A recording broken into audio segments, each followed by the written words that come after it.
Hey there, productpreneurs! Welcome back to Productpreneur Success HQ. Catherine Langman here, and I just have released a new blog this morning all about how to boost your e-commerce sales. And you know, this is really prompted by a lot of people in my audience, client base, and others who I can see are really kind of at that point where they just really need to boost sales on their website. So, you know, we are kind of at the beginning of the lead up into the holiday season. We're at the start of spring here in Australia, so new products coming out and being released and all sorts of things. But also, I have been hearing a lot of people talking about their website just not performing that great, and it's not converting the sales that they would really like, and not really knowing what to do to fix it. And it can feel a little bit demoralizing, I know, when you see, other websites that or other businesses that you can see that they're just doing absolutely amazing things, and the green-eyed monster can get the better of us sometimes, and we want to be like that. And fair enough. So my latest blog post, you can see in the link, gives you 12 ideas for how you can start to boost your e-commerce sales fast.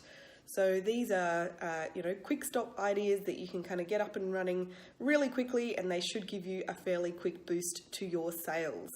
So without further ado, I've got my list right here behind me, behind the camera.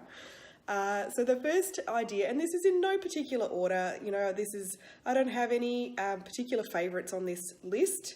So in no particular order, the first idea is to run a clearance sale. Now, as I said, we are in a new season, so if you do have any old season stock lying around, now is the time the latest time that you might want to get rid of it.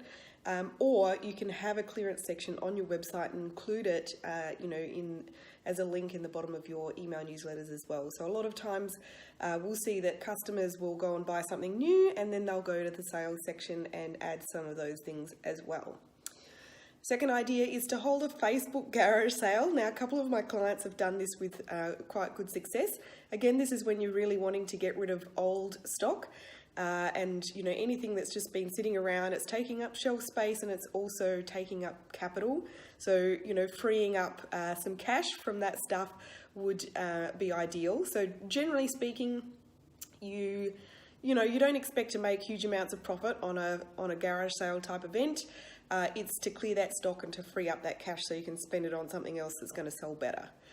And if you don't know how to run a Facebook garage sale, ask around. There's a few tips on the blog. You can head over there if you like, but also it's not really that complicated, so give that one a go.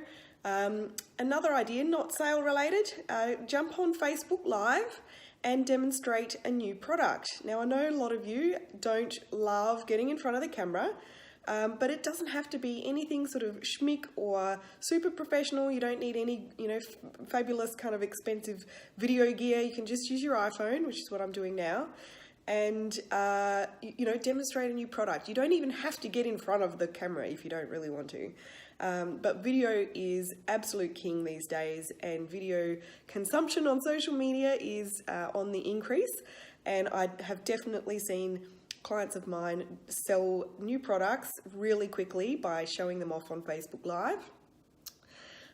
Collaborating with an influencer is another one that's really great. I'm going to have to swap hands here. It's not a new thing to collaborate with an influencer. This is a strategy that's been around for a while now. But where it works is if you are, it needs to be something that you do sort of several times. So it's not like a one-off type thing that you work with one influencer and then, expect that to be an overnight hit of sales success. So try and kind of make it a regular monthly thing if you are going to give that a go. I have had clients see about 30% spike in sales from regularly, on a monthly basis, working with some good quality influencers that share their customer base.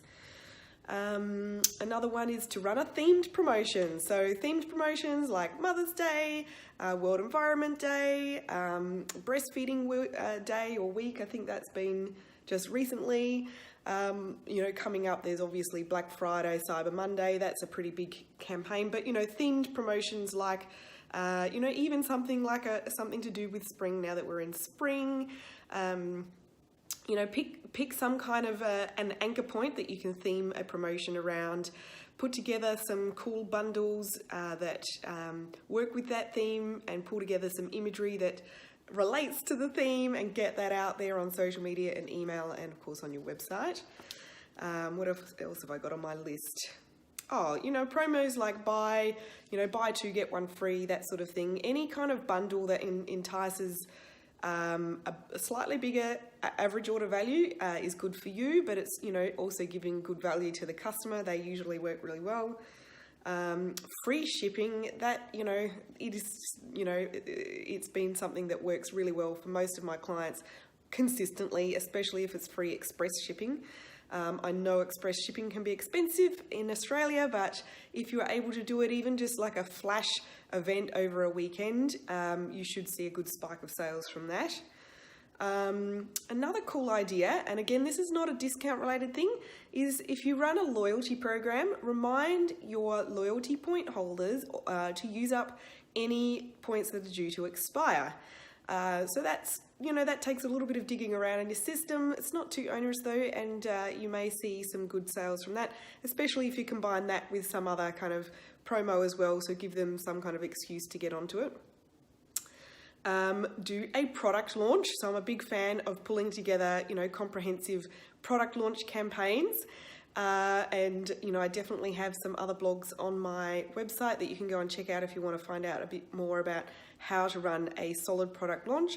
But if you do have anything new, don't just put it out sort of in the mix of a newsletter. Make a big song and dance of the new stuff. Really bring people's attention to what is new and invite them to come and buy it. And if you have several things that are new, don't launch them all at once. Kind of split them up and give everything a little bit of its own attention, if that makes sense. Running a giveaway. Now, how on earth could a giveaway drive sales for you? Well, here is a cool idea.